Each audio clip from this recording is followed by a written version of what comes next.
नमस्कार दोस्तों, आप सभी का स्वागत है आज के इस सेशन में जिसका नाम है 5S।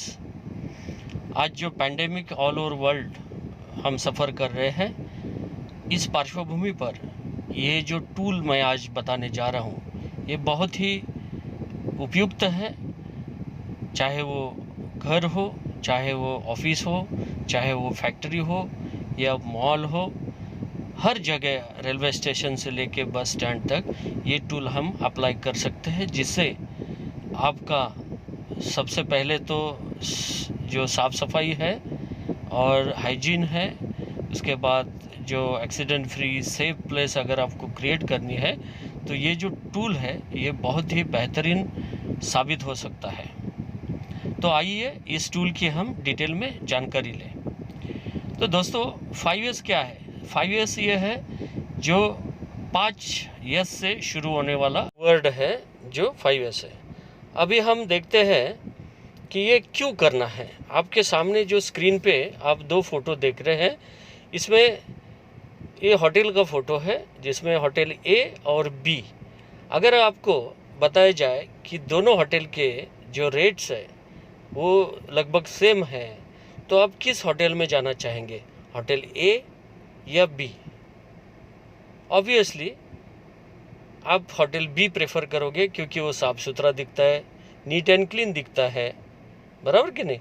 तो बिना जांचे परखे आपने जस्ट देखने के बाद ही तुरंत फैसला किया कि होटल बी। एक और उदाहरण लेते हैं। अभी आपके स्क्रीन पे आप जो फ़ोटो देख रहे हैं ये ऑफिस क्यूबिकल का फ़ोटो है जिसमें 2 ऑफिस दिख रहे हैं, ऑफिस ए एंड बी। अगर आपको चॉइस दिया जाए तो आप किस ऑफिस में काम करना पसंद करोगे? ऑब्वियसली बी, क्योंकि वो भी नीट एंड क्लीन है, साफ़ सुथरा है, प्लेजेंट है। दोस्तों यही होता है जब कोई कस्टमर आपके फैक्ट्री में, आपके शॉप में या आपके घर में कोई मेहमान आता है तो आपके किचन में जाके वो आप क्या बनाते हो, कैसे बनाते हो, या आपसे बिना देखे बिना समझे बात किए वो ये पता लगा लेता है आपके घर के रखरखाव से कि यहाँ पे किस प्रकार के लोग रहते हैं, इनकी क्या क्वालिटीज़ है, इनकी क्या पसंद है। सिमिलरली फैक्ट्री में या ऑफिस में भी कस्टमर जब आता है तो वो ताड़ लेता है कि इस फैक्ट्री से या शॉप से हमें किस क्वालिटी का माल मिलेगा। दोस्तों ये जो 5S है ये ओरिजिनली 5 यस से शुरू होने वाला जापानीज टूल है।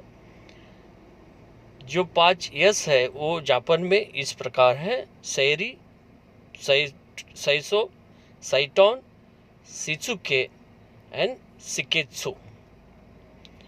अब इसका इंग्लिश जो वर्ड है उसका पर्यायी इंग्लिश वर्ड, पहले इसको हम सॉर्ट बोलते हैं, दूसरे को सेट इन ऑर्डर, तीसरे वर्ड को शाइन बोल सकते हैं, चौथे को स्टैंडर्डाइज और पांचवे को सस्टेन।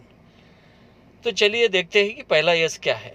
जैसे कि आपने देखा जो होटल था उसमें फर्स्ट पिक्चर में बहुत ही क्लटर था, अस्त व्यस्त था, या जो पहला ऑफिस ए था उसमें भी क्लटर था, अस्त व्यस्त था। तो अगर इस माहौल में आप काम करोगे तो आपकी प्रोडक्टिविटी जो है वो डेफिनेटली घटेगी। आप उतना नहीं दे पाएंगे जितना आपने देना चाहिए, जो भी आपका परफॉर्मेंस है, because there is a safety concern, neat and clean environment नहीं है, तो ऑब्वियसली आदमी का जो काम करने का परफॉर्मेंस है वो घट जाएगा। तो पहले इसमें हम क्या करते हैं कि जो क्लटर है, अस्त व्यस्त है, उसको हम सेग्रीगेट करते हैं। बहुत सारी अनवांटेड चीज़ें जो है उस जगह पे या वर्क प्लेस पे वो वहाँ से हम हटा देते हैं। इसको नेसेसरी एंड अननेसेसरी में उसका वर्गीकरण करते हैं या छटाई करते हैं। ये हो गया पहला यस। इसके बाद आता है दूसरा यस, जिसमें हम ये जो छटाई करने के बाद जो भी चीज़ें बची है उसको हम क्रम में लगा देते, एक ऑर्डर में लगा देते, ताकि हमें कोई भी चीज़ जल्द से जल्द और सेफली तुरंत मिले, ढूंढना नहीं पड़े और किसी को भी मिले। इसका जो सक्सेस इंडिकेटर है वो सक्सेस इंडिकेटर हमने ग्लोबली ऐसा तय किया है कि कोई भी चीज़ अगर आपको 30 सेकंड में मिलती है तो इसका मतलब आपने सारी चीज़ें सही ढंग से लगा दी है, आपका जो सेकंड एस है वो बराबर है। अब आते हैं तीसरे एस जो कि शाइन है। अब पहले एस में हमने जो नहीं चाहिए वो चीज़ें हटा दी, दूसरे एस में हमने क्या किया, उसको सही ढंग से लगा दिया ताकि वो जल्द से जल्द सेफली मिले। तीसरे एस में हम उस रखी हुई चीज़ों को बार बार साफ करते हैं, एक निरंतर अवकाश के बाद उसको साफ करते हैं, उसकी मरम्मत करते हैं, उसकी देखभाल करते हैं, ताकि जब उसका इस्तेमाल का समय आ जाएगा तो वो चीज़, वो जो उपकरण है या इक्विपमेंट है वो हमें बिना रुकावट के काम में आएगा। ये हो गया तीसरा यस। दोस्तों ये बहुत ही अहम 1, 2 और 3 है।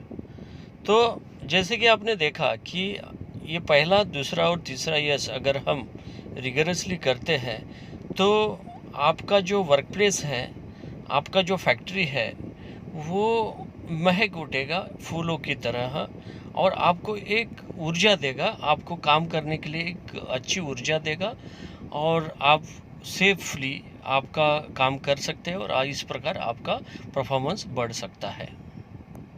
अभी हम देखते हैं कि इसके बेनिफिट क्या होंगे। पहला इस करने के बाद आपका जो वर्क प्लेस है, फैक्ट्री का स्पेस है, वो जो अननेसेसरी चीज़ों से भरा पड़ा था वो खाली हो जाएगा और वो स्पेस आप किसी काम के चीज़ के लिए यूज़ कर सकते हैं। दूसरे इसमें आपको ढूंढने का जो आपका टाइम वेस्ट होता था, कोई भी चीज़ ढूंढने के लिए जो आपका टाइम वेस्ट होता था वो बच जाएगा। तीसरे इसमें आप आपके मशीन की और आपके जो भी टूल्स है, इक्विपमेंट्स है, सामान है, उसकी देखभाल करोगे, उसको साफ़ सुथरा रखेंगे तो उसमें जो डिफेक्ट है, जो ब्रेकडाउन होने के चांसेस है वो कम हो सकते हैं, जिससे कि आप बिना रुके आपका काम हो सकता है। तो 0 डिफेक्ट, 0 एक्सीडेंट, ये इससे अचीव हो सकता है। अब आते हैं चौथे एस में।